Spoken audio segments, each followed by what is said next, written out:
আসসালামু আলাইকুম। আশা করছি সবাই ভালো আছেন।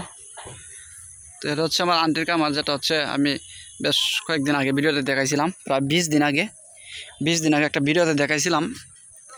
সেখানে প্রচুর গাছগাছালি ছিল, শিম গাছ ছিল এবং আরও অন্যান্য অনেক গাছগাছালি ছিল। তো এগুলো হচ্ছে এখন নাই।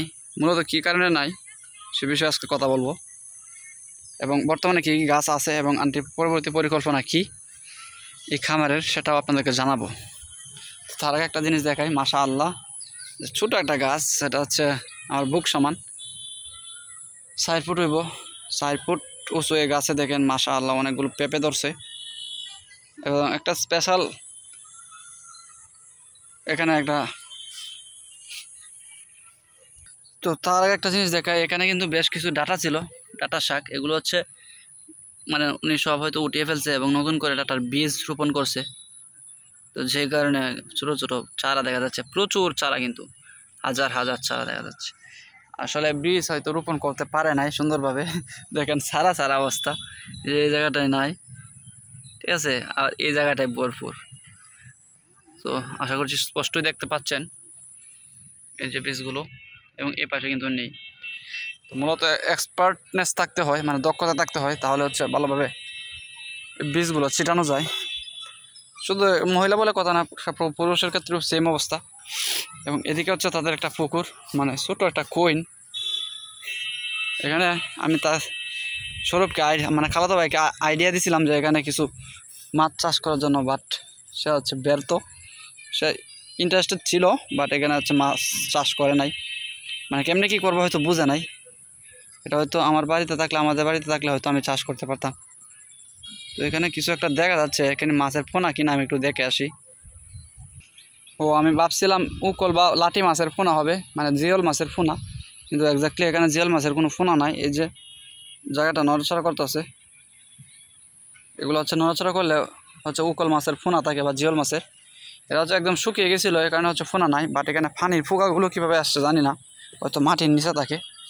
তো এখন হচ্ছে বর্ষাকাল হলে এখানে পানি আসে, এবং এই জন্য এরপরে হচ্ছে এখানে প্রচুর মাছ পাওয়া যায়, কইনে শিং, মাগুর, কই মাছ পাওয়া যায়।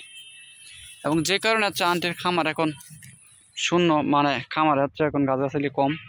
সেটা হচ্ছে মূলত এখন বর্ষাকাল। তো উনি শিম গাছগুলো লাগাইছিল, এবং শিম খাওয়ার পর এখন হচ্ছে সবগুলো গাছ বৃদ্ধ হয়ে গেছে, এই কারণে তুলে ফেলছে। এবং পানি আসবে এখানে, তো এখন আর লাগায় লাভ নাই। মানে বর্ষাকালে হচ্ছে গাছগাছালি বেশি একটা হয় না।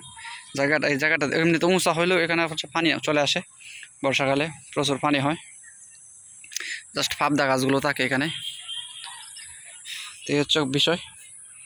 এবং ইন ফিউচার আন্টি বলছে যে এই সবটা জায়গা জুড়ে সে হচ্ছে খামার করবে। মানে এখানে যত জায়গা ফাঁকা দেখতেছেন, এই ফাঁকা জায়গাগুলো হচ্ছে উনি ভালোভাবেই গাছগাছালি লাগাবেন। তো আসলে একটা এরকম একটা খালি, মানে একটা জায়গা থাকলে বা একটা খোলা জায়গা পাইলে, এইরকম ফসকৃষি, যেটা বলে গ্রামের ভাষায় ফসকৃষি বলে, ফসকৃষি মারানো যায়। এবং পরিবারের হচ্ছে আপনার সবজির যোগান মেটানো যায়, সবজির চাহিদা মেটানো যায়। তো এই পাবদা গাছটা জানি না কী অবস্থা, এটাতে কোনো এই পাবদা নাই কেন।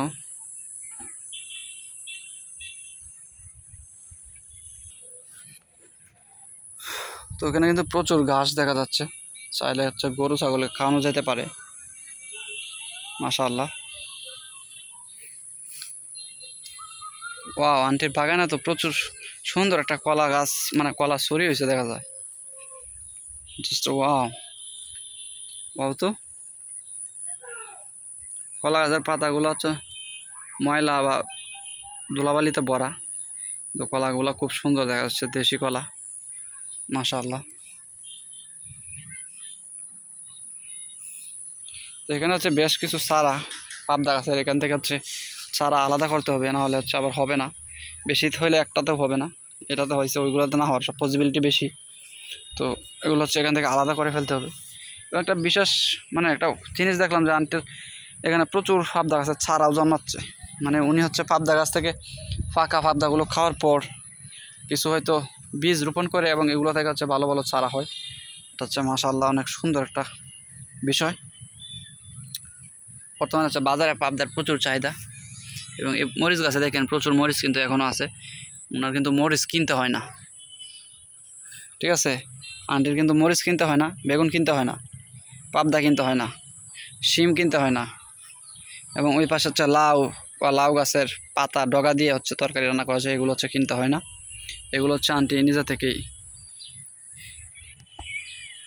এগুলো নিজে থেকে সংগ্রহ করতে পারে। তো ধন্যবাদ সবাইকে ভিডিওটি দেখার জন্য। কারণ হচ্ছে 20 দিন পরে হচ্ছে নানা বাড়িতে গেছিলাম, তখন যাওয়ার সময় ভিডিওটা করছিলাম যে আন্টির বাগান নিয়ে।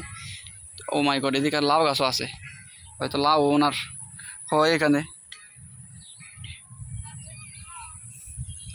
দেখা হচ্ছে পরবর্তী ভিডিওতে, সবাই ভালো থাকবেন। আসসালামু আলাইকুম, আল্লাহ হাফেজ।